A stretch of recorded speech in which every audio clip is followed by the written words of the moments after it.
Hey, Trance family, Brandon Beatty Trance. Greetings from New York City. And today, guys, I want to answer your questions about gain staging and mixing. Again, so I just finished those two series, how to make uplifting trance.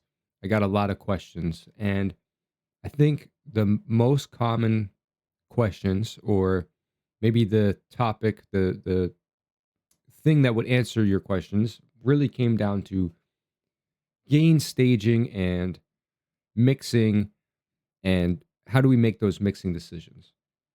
So this video, guys, I want to show you exactly how I mixed a track that just got released on State Control Records, which was Adelphi here. And real quick, I want to give you guys a shout out. Everybody who came and supported my track. This is officially my all-time listen to track. 9,500 streams on Spotify. I think my previous track that got like half as much. So again, thank you guys for the incredible support. And I want to repay you guys by showing you exactly how I mixed that track and the techniques that I use to mix my productions and create a professional mix over and over again.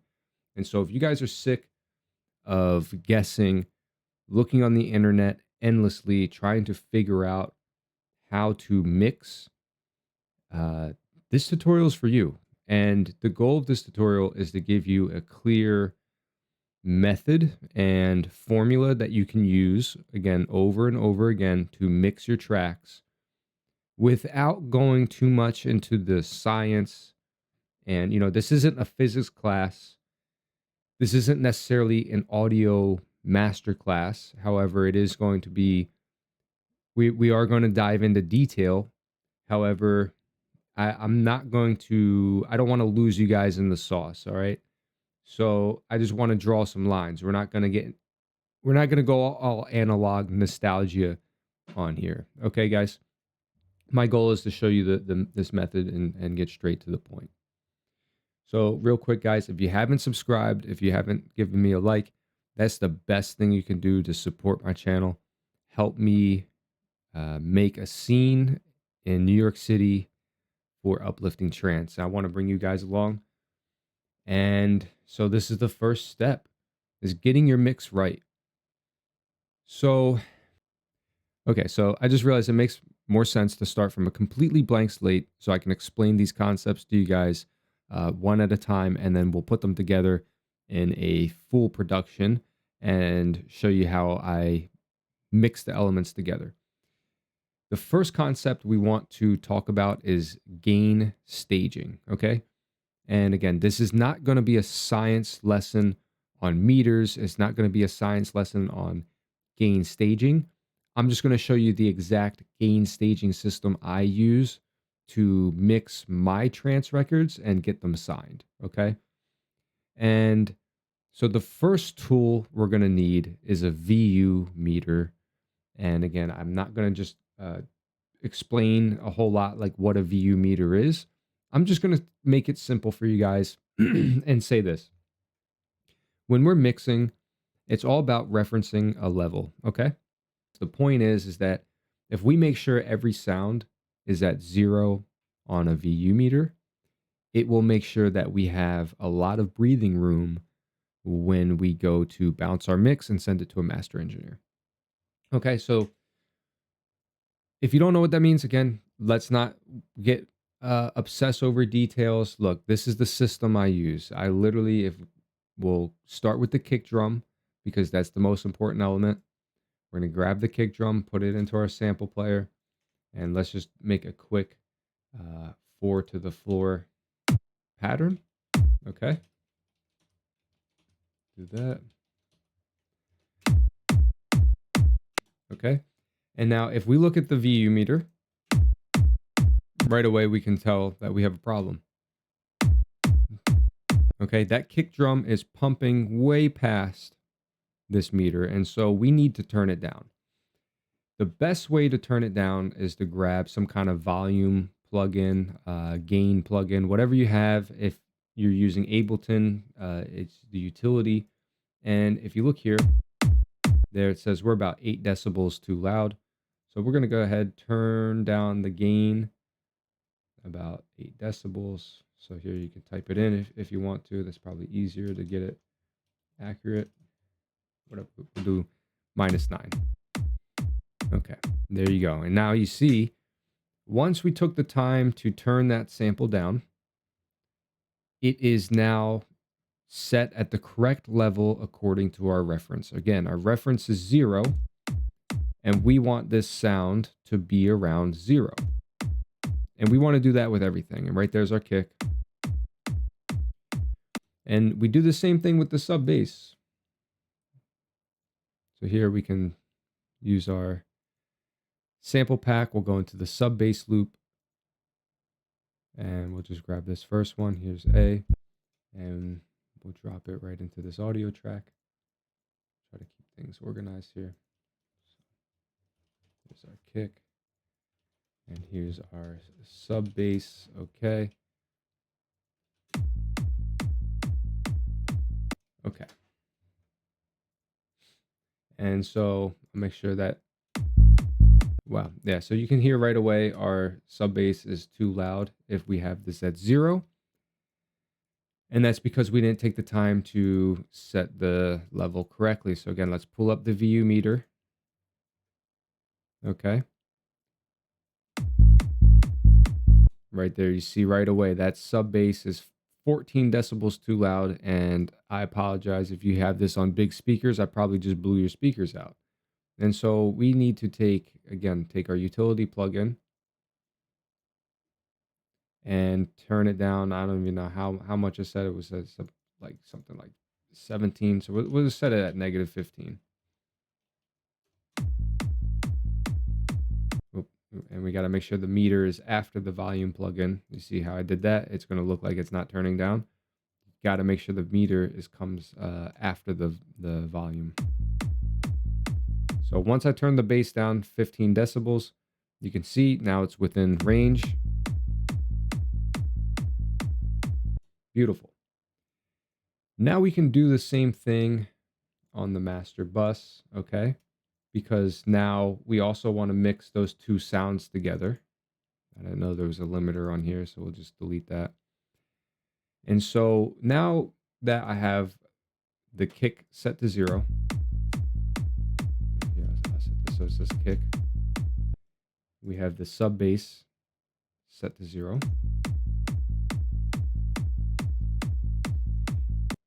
To my ear, it sounds like the sub bass is too loud.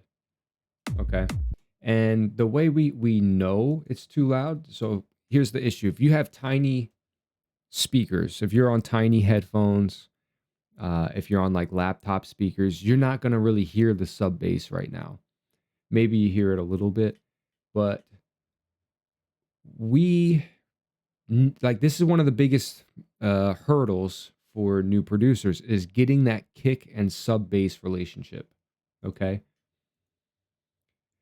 How do you set this correctly? I think the easiest, or one way we can do it, is we put the VU meter also on the master bus, okay? And if you look, you're going to see, so if we solo the kick, there we see the kick, okay? And you see how the kick pushes the meter from down here all the way up to there, to 0? You see that pulse? I want you to imagine a speaker going boom. That's what your speaker's actually doing. Okay? Sort of the bigger that pulse, the more like pump we're going to hear in the music. So having a pulse on the VU meter shows that the music is pulsing. Okay? And that's good. Techno music should pulse. Okay? The issue is if we bring in the sub bass, you're going to see that we lose that pulse. Okay. And if you see on its own, the sub bass is giving us a nice pulse, but it's when we combine them, we've lost the pulse. I'll give you a hint. It's because the sub bass is too loud. So if we turn the sub bass all the way down and we slowly bring it in, you're going to see that the sub bass sort of sets the floor of where the meter resets to. Okay.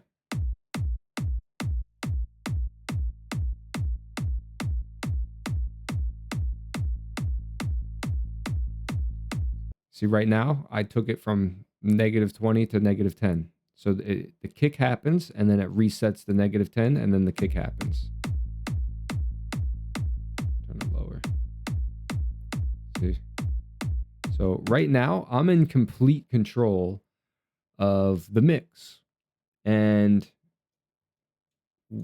where we want to set the sub bass, it's somewhere around -9 or so. Like, we want to hit about this point on the meter with the sub bass.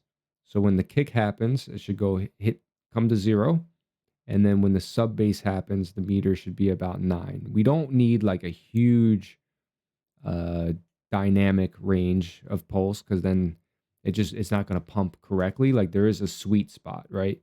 Too much. If the bass is too loud, it's not going to pulse enough. If the bass is too quiet, it's not going to pump like we want it. Okay. So this is how we kind of set that pump.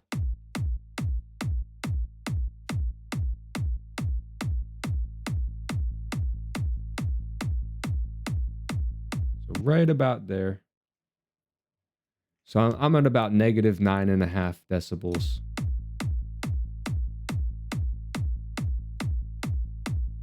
And there we go. And so that's how we get our kick and sub bass relationship correctly with a VU meter. Again, guys, no fancy plugins, nothing crazy.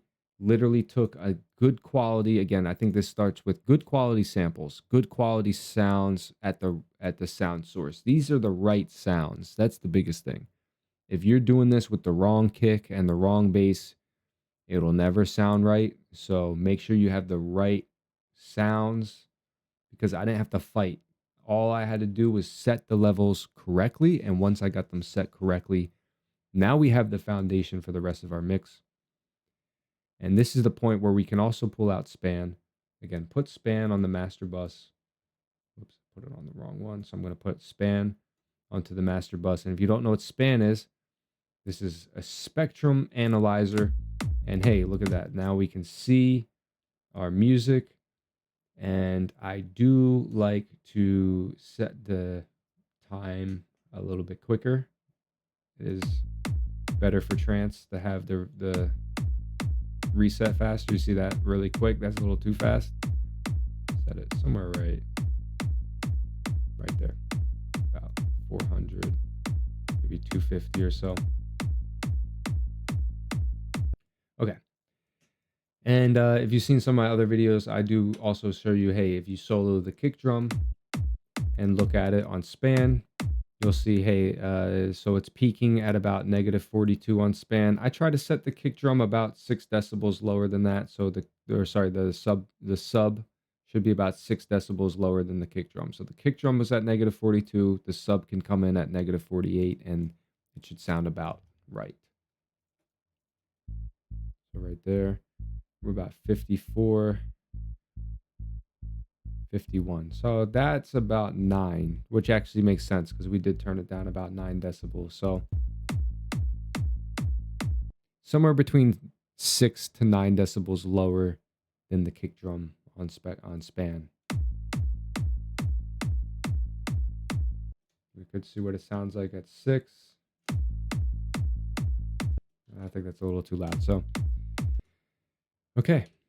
So now that we learn how to kind of go through, set things at with the VU meter, we have to do that literally for every sound. And so give me a second. I'm going to open up a bigger project, and we're going to dive right into some other sounds like synths and synth pluck routers and stuff like that. Okay, guys. So I'm going to show you a real world application of the gain staging process that I just kind of went over in detail. And I literally did that for every track in this production. I went through one at a time. I made sure every sound came to 0 on the VU meter. And so I use Britson as a channel plugin. It's got a VU meter here and the fader, so I can just adjust the fader until it's about 0. You see, I did that with the kick drum. I did that with the sub bass.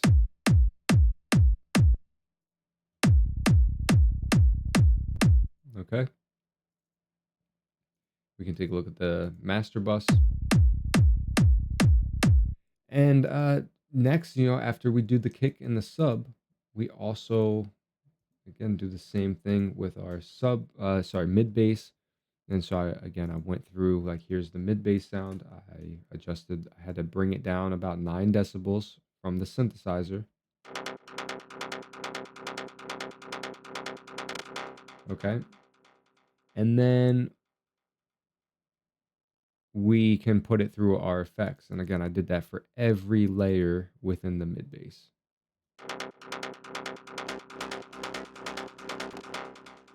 Okay. And I even did it for this pluck runner. Here's a pluck runner. So where is it? Where can you hear it at?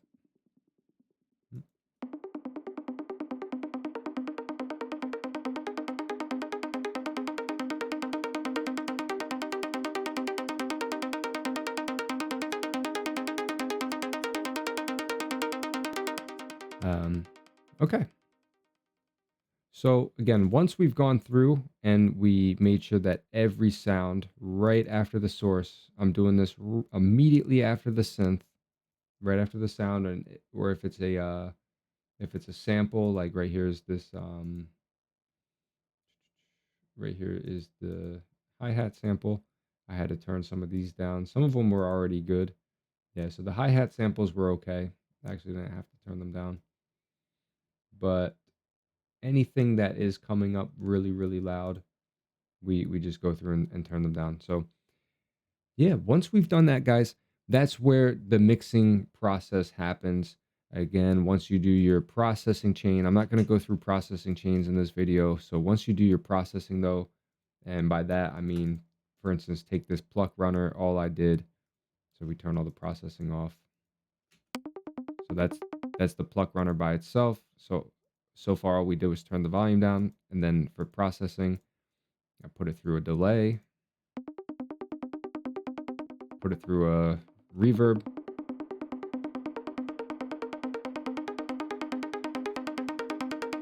and then I put it through some EQ just to carve it out. And then I did some stereo imaging just to make sure it stays in its perspective stereo field.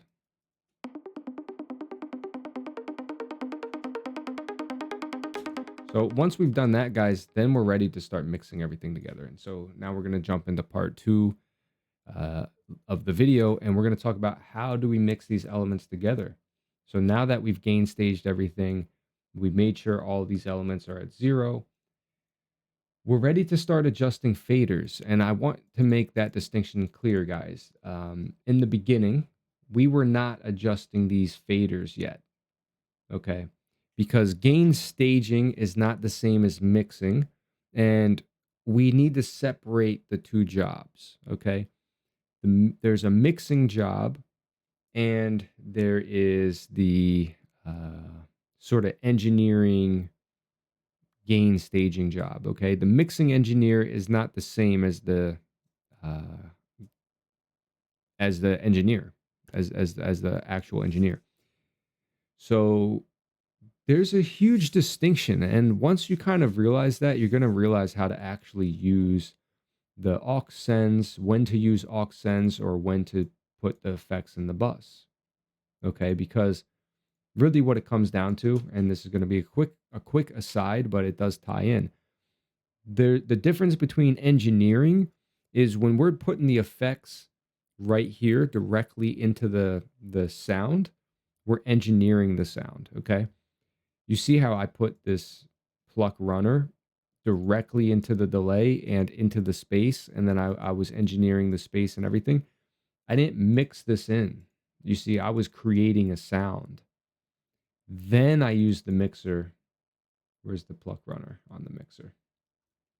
somewhere over here. But anyways, here's the pluck runner. Then we use the mixer to dial the sound into the rest of the mix with the other sounds. Okay, so I didn't use the mix delay because the mix delay is for gluing things together. It's for gluing random elements that aren't necessarily related. And tying them together so they fit into the mix better. Okay. So that's a quick aside. Let me know if that helps you guys at all. But anyways, now we are actually ready to adjust these mixing faders. And so the first place I start is we're going to need span. Span's the best way to make a lot of mixing decisions. And we're literally just going to pull up the kick drum. Boom. Notice where your kick drum's at. Right now it's hitting about -42. Okay. And you know what? Let's actually slow this down for you guys. Okay. Make it even a little bit slower for mixing. There we go. So the goal with mixing is we want to keep all of our elements from going past this point where the kick drum is. The kick drum kind of sets the maximum level for the rest of the mix. And again, our sub bass level is set because we set our kick. So this is why it's important to set everything in this order. So the correct order is set the kick first. Okay, the kick is going to show us that limit. Okay, that limit is basically our ceiling. Don't mix any elements past that limit unless it's like a lead, like a vocal or like your super saw or something. Okay. Then we set our sub, which needs to be a little bit lower than this point. Again, I like to use about 9 decibels, just as a rule of thumb. And 42 minus 9 puts us somewhere around here. It's actually like -12, but okay, whatever. Okay. Again, trying to keep everything even. So you see where the hi-hat is?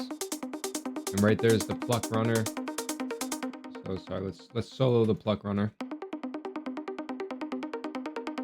But you see how there's naturally space right where that hi-hat was sitting.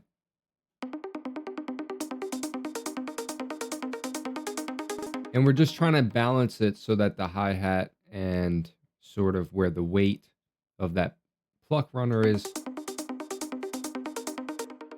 And we can put the kick drum in there.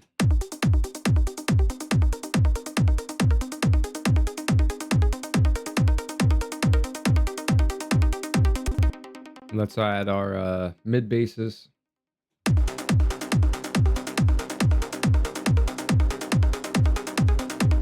And you see, as we start filling out these elements, the mix is staying pretty flat. You know, and of course, we do want to make sure there is a bit of weight over here in the low end, because as we add more leads and stuff, we are going to fill out this high end pretty quickly. So, to give an example, once we put in like the open hat, that usually kind of fills out the high end.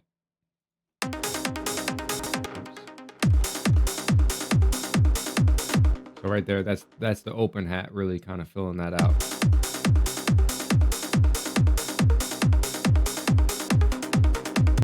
So you see, I just turned it off.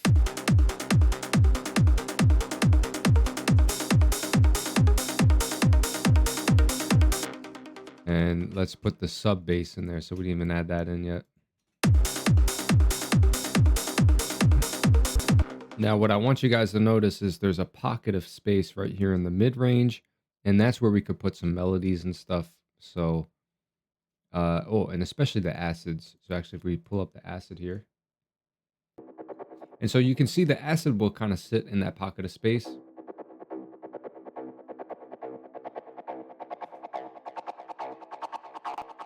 So let's pull up the mid basses.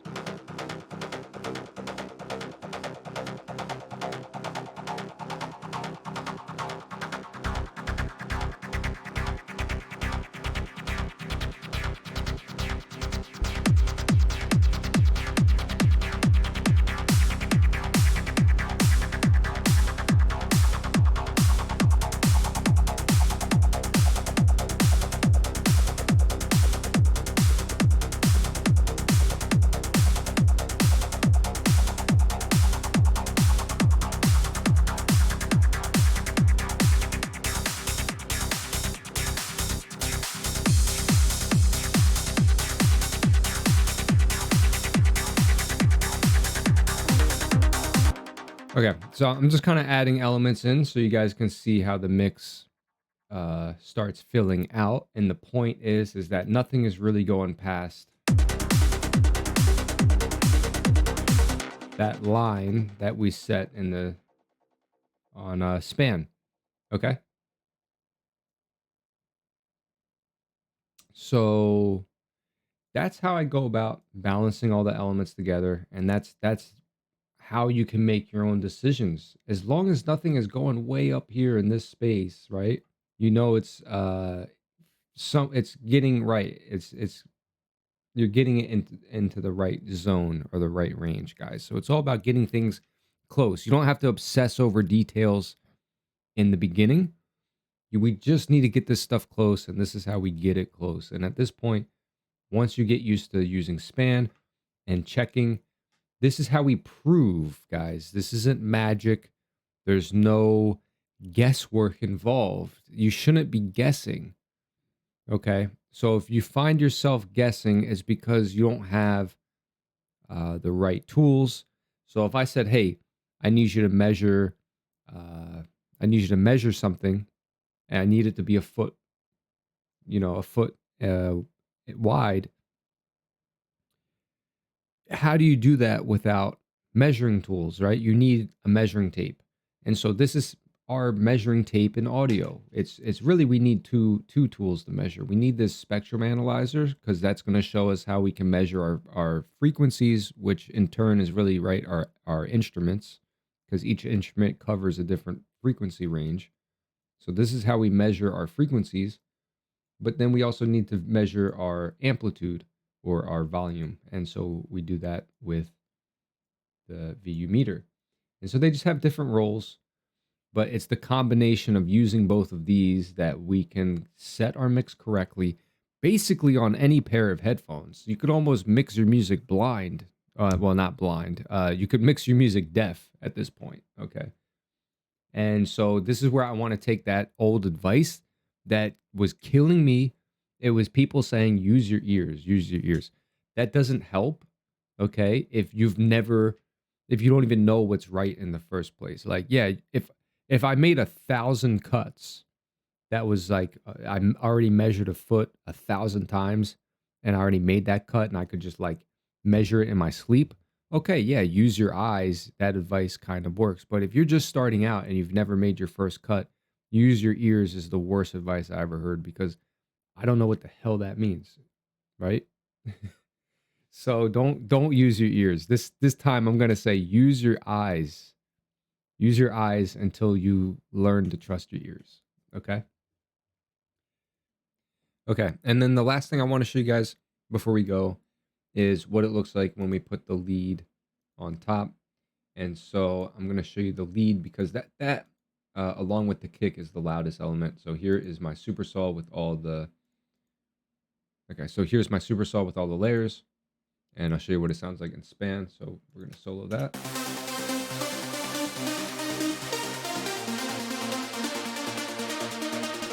As you can see, it's taken up quite a bit of the spectrum. We'll put the kick in there so you can see how it compares in weight with the kick drums. So let me pull that up there.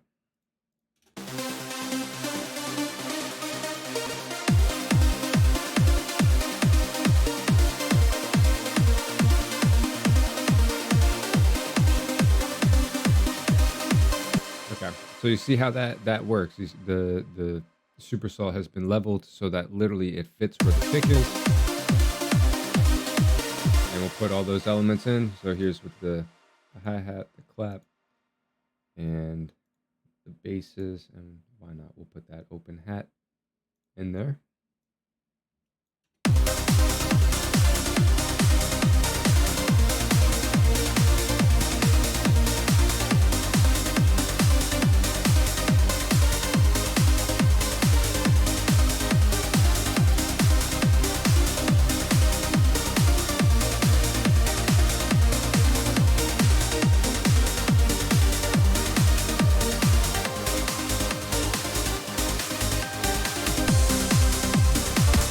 And then why not? We'll touch on the pianos. And you can see the piano is sitting like right on top of the mix. especially because it's such a thin sound. And so this kind of shows you, like, if it's a thin sound, we got to push it on top of the mix to hear it. And if it's a thick sound, sort of like the super saw where that was, we keep it weighted towards the kick. So again, this is thin, so we give it more weight. We'll show it with the kick drum. Okay. Again, I'm not worried that it's going above because it's a very thin sound. So we're gonna put everything else in there. So now you can hear that, and we'll kind of add these things back in one at a time so you can see how it changes, and then I will bid you farewell.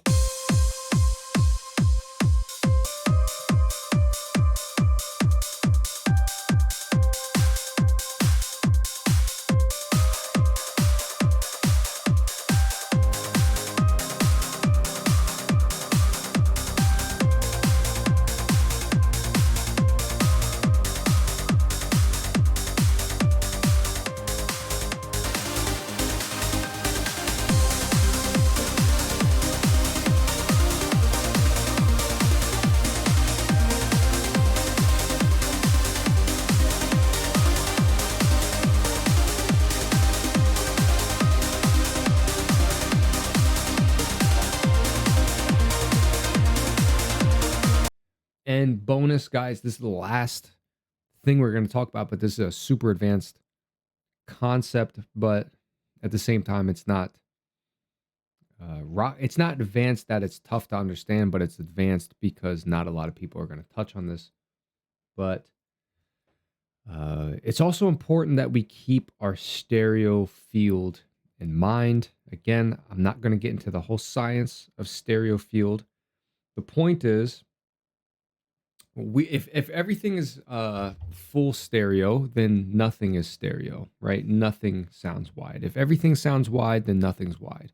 So by keeping a lot of sounds mono and centered, when we want something to sound wide, it will sound wide. And the point, really, the mixing theory that I use as far as my stereo field is I keep low sounds mono. So, I keep low frequency sounds mono, and the higher frequency the sounds, the wider the spaces. So what does that mean, guys?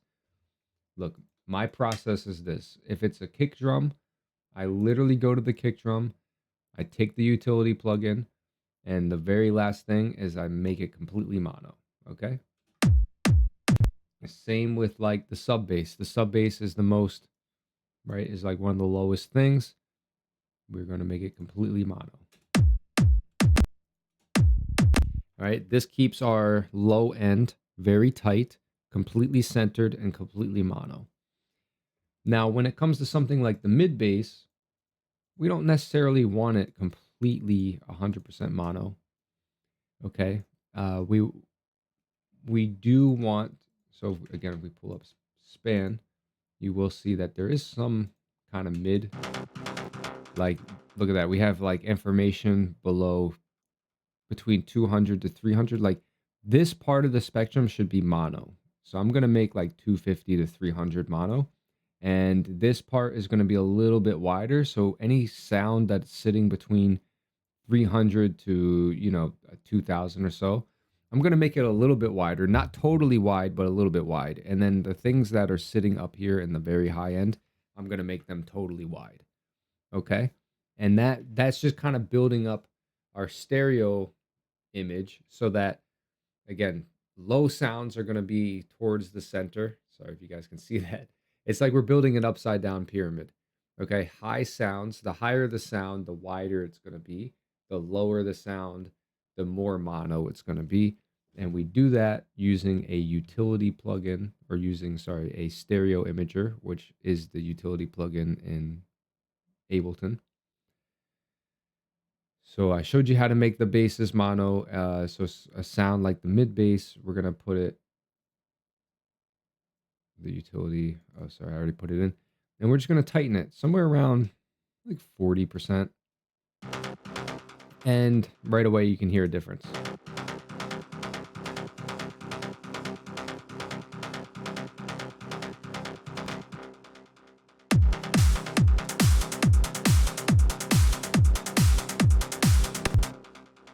And I highly suggest that you try listening to this in mono or stereo, and you'll hear that it will sound a bit tighter now that we did that. It should sound better if you switch it to mono. Now, let me show you an example of a sound that I'm going to keep very wide. So probably like a crash. Like the crash, we could put the utility plug in, and since the crash symbol is a lot of high-end energies, again, if we pull up the spectrum analyzer and play crash sound, see all that high-end energy. So this area, we want to keep it at about like 90% width. Okay. And so I literally go through all of my sounds and I place them in the stereo field. Okay.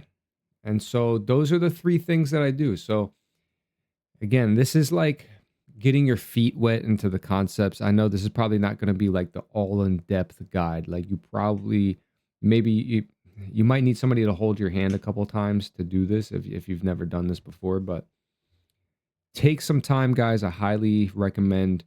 I'm going to make more videos going into each of these concepts one at a time, but those are the three major processes that I use. Again, at first it was the gain staging. Okay. Then it was using span to balance the elements, which is where we use our mixing faders to make sure everything's balanced and that there's not too much weight on the spectrum. And then the third thing is I use a stereo imager to make the low frequencies tight and